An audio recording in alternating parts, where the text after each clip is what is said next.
Hello my lovely student, this is Mansi. Welcome back to the channel. We are on the 13th question of exercise 9.1. The question says, as observed from the top of a 75 meter high lighthouse from the sea level. So एक sea level मान लो ये हो गया and यहाँ से एक lighthouse खड़ा हुआ है which is 75 meters. ओके जी, अब बोला है कि the angle of depression of two ships are 30 degree and 45 degree. अब इसके टॉप से यहाँ सी में कहीं दो शिप्स हैं, उसके एंगल ऑफ डिप्रेशन दे रखे हैं. मान लो एक हमारी शिप यहाँ पे है और एक शिप है यहाँ पे. इसको नेमिंग देते हुए चलते हैं.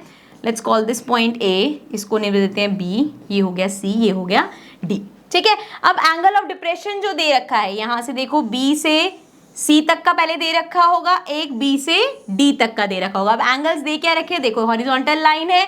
अगर हम बी से डी पॉइंट की बात करें तो ये हमारा एंगल ऑफ डिप्रेशन है, और यहीं पे ही अगर हम बी से सी की बात करें तो हमारा एंगल ऑफ डिप्रेशन क्या होगा, हॉरिजॉन्टल लाइन तो यही है, ये रेड वाला ये एंगल होगा हमारा एंगल ऑफ डिप्रेशन. ठीक है, सो अब मार्क करते हैं 45 और 30. देखो देख के पता चल जाएगा भाई ये छोटा वाला एंगल है, ये 30 डिग्री होगा, ये बड़ा वाला एंगल है तो ये 45 डिग्री होगा. ठीक है, ये कंफ्यूज नहीं होना कि ये छोटा वाला ये एंगल 45 डिग्री है, यहाँ पे ये पूरा एंगल है, बिकॉज एंगल तो हॉरिजॉन्टल लाइन से ही लेंगे हम. ठीक है ना, तभी मैंने अलग कलर से मार्क किया ताकि कंफ्यूजन ना हो. चलो वापस आ जाते हैं अपने क्वेश्चन पे, क्वेश्चन कंप्लीट कर लेते हैं. If one ship is exactly behind the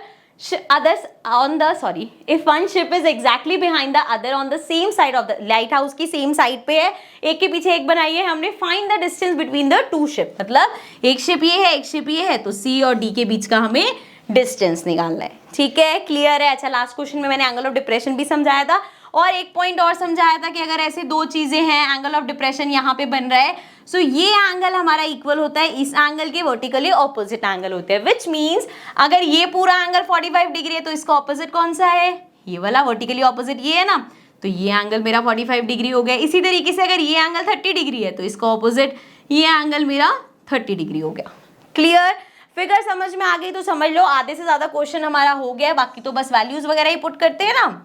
चलो अब हमें यहाँ पे ये भी पता है हमें निकालना क्या है, हमें क्वेश्चन में सी डी निकालना है. सो यहाँ पे देखो अगर हम ये ट्रायंगल लेते हैं ए बी सी तो मेरे पास परपेंडिकुलर है बेस, मतलब ए सी मिल जाएगा. इसी तरीके से जब मैं ए बी डी पूरा बड़ा ट्रायंगल लूंगी तो मेरे को अपना ए डी मिल जाएगा. तो अगर आपके पास ए डी आ जाएगा, ए सी आ जाएगा, माइनस करके सी डी निकाल लेंगे. सो स्टार्ट करते हैं, क्वेश्चन स्टार्ट करेंगे तो ज्यादा क्लियर हो जाएगा. स्टार्ट कर रहे हैं हम in triangle A B C से. सो in triangle A B C अगर हम ए बी सी की बात करें, अगेन हाइपोटेन्यूज तो है नहीं, सो परपेंडिकुलर और बेस ले रहे हैं मतलब टैन होगा. सो टैन एंगल कितना है 45 डिग्री का, tan 45 degree equals to perpendicular क्या है ए बी अपॉन में बेस क्या है ए सी. सो परपेंडिकुलर ये टैन 45 वन आ गया. ए बी हमारा गिवन है 75 है अपॉन में ए सी को उधर भेज देंगे तो हमारा ए सी इक्वल्स टू आ गया 75 मीटर. क्लियर ये चीज, आगे बढ़ते हैं. सो यहाँ पे आप बड़ा वाला ट्रायंगल ले लेते हैं in triangle A B D. जब हम ए बी डी की बात करेंगे अगेन एंगल तो टैन ही होगा, क्योंकि हमें परपेंडिकुलर और बेस की बात करें ना तो टैन 30 डिग्री हमारा इक्वल होगा. यहाँ पे परपेंडिकुलर क्या है, परपेंडिकुलर अगेन ए बी है, अगर बेस की बात करें तो वो पूरा ए डी है. तो tan 30 is 1/√3 equals to A B कितना है 75 अपॉन में ए डी कितना है. देखो ए डी की हमारे पास वैल्यू नहीं है, बट ए डी को I can write it as A C plus C D, A C plus C D. इससे होगा क्या, इससे होगा ये कि ए सी की अभी हमने वैल्यू निकाली तो वो पुट कर ली तो सी डी आ जाएगा.